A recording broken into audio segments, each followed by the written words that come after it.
جس کیس کی آج سماعت ہوئی ہے یہ مسلسل کئی دنوں سے چل رہا ہے، اور ظاہر ہے کہ سویلینز کا ملٹری ٹرائل یہ ایک بہت اس وقت برننگ ایشو ہے اور بہت بڑا ایک کنسرن ہے پاکستان کی 25 کروڑ عوام کے لیے. یہ بہت ایک سراسیمگی کا ایک سوال بنا ہوا ہے، اور جس انداز سے پکڑ دھکڑ پہلے دن 9 تاریخ اور 10 کو پہلے 4000 انہوں نے کہا کہ ہم نے جو ہے آفیشلی سسپیکٹس جو ہے پکڑے ہیں سارے پاکستان سے، وہ فگر جو ہے 10,000 پر چلا گیا اور پتہ نہیں بڑھتا چلا گیا. سو اس لیے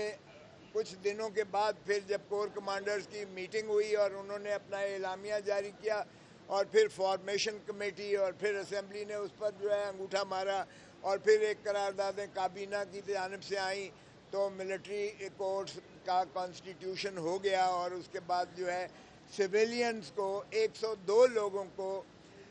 اینٹی ٹیررزم کورٹ کی عدالت میں درخواست دے کر جو ہے ملٹری آفیشلز نے ان کی کسٹڈی جو ہے اپنے پاس لے لی، جو آج تک پتہ نہیں ہے وہ کہاں رکھے جا رہے ہیں، کس حالت میں ہیں، کیونکہ نہ ان کو کسی خاندان کے فرد سے ملنے دیا گیا ہے اور نہ ہی ان کے بارے میں کسی کو کوئی خبر ہے کہ وہ کہاں ہیں اور کس حالت میں ہیں. تو اس پر جو ہے چودھری اعتزاز احسن صاحب نے پٹیشن دائر کی، جس کا میں وکالت کے جو ہے مجھے یہ اعزاز ملا وکالت کرنے کا، اور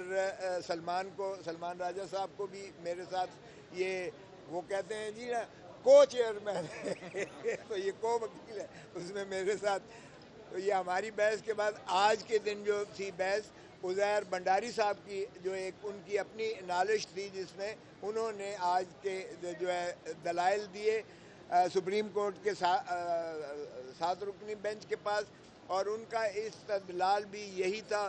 کہ سویلینز جو ہیں ان کا جو ہے ٹرائل وہ ملٹری کورٹس میں غیر آئینی ہے، اور جو 1952 کا آرمی ایکٹ ہے اس کی جو شق نمبر 2 اور ڈی ہے، اس کا ڈی کا بھی آگے ذیلی شق 2 جو ہے وہ اس میں جو سویلینز کو یہ 1967 میں ترمیم کر کے لایا گیا، یہ دراصل غیر آئینی ہونے کے ناطہ سے یہ کالعدم متصور کر کے اسے قرار دیا جائے آرٹیکل 8 میں، کہ کیونکہ یہ بنیادی حقوق کے متصادم ہے. اور آئین ہمارا بڑا واضح کہتا ہے کہ کوئی اگر قانون یا اس کی شق وہ بنیادی حقوق کے متصادم اور منافی ہوگی تو اسے کالعدم قرار متصور کیا جائے گا، اور عدالت اس کا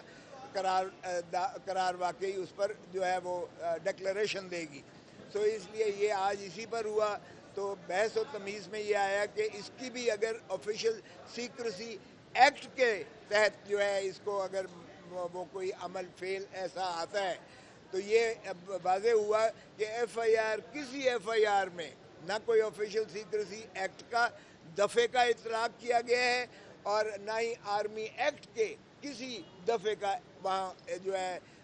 اطلاق کیا گیا ہے. ایف آئی آر کسی ایف آئی آر میں 9 اور 10 کی کسی ایف آئی آر میں نہ آرمی ایکٹ کا کوئی دفعہ لگایا گیا ہے نہ آفیشل سیکریسی ایکٹ کا دفعہ لگایا ہے. تو پھر بار بار یہ بات بینچ کی جانے سے پوچھا گیا تو پھر یہ کیا الہام ہوا تھا کہ انہوں نے اتنے دنوں کے بعد جا کے درخواست دے کر اور 102 اشخاص کی جو ہے کسٹڈی جو ہے یہ لے لی آرمی کے جو ہے. اور پھر جس طریقے سے جو ہے ATA کورٹ نے جس انداز سے شیپشلی بغیر اپنا اپلیکیشن آف مائنڈ کے ان کی کسٹڈی دے دی، اس پر بھی جو ہے ایک سوالیہ نشان آیا. اور آج اس پر بھی سیر حاصل بحث ہوئی کہ دفعہ 549 ضابطہ فوجداری میں کیا وہ میجسٹریٹ یا جو عدالت ہے، اس میں اینٹی ٹیررزم کورٹ کی عدالت تھی، کیا وہ چارج فریم کرتے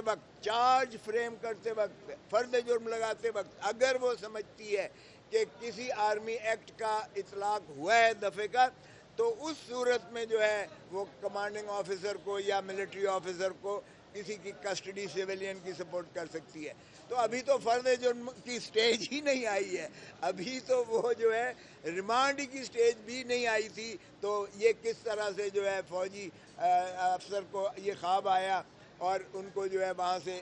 کسٹڈی اس کی لے لی گئی ہے.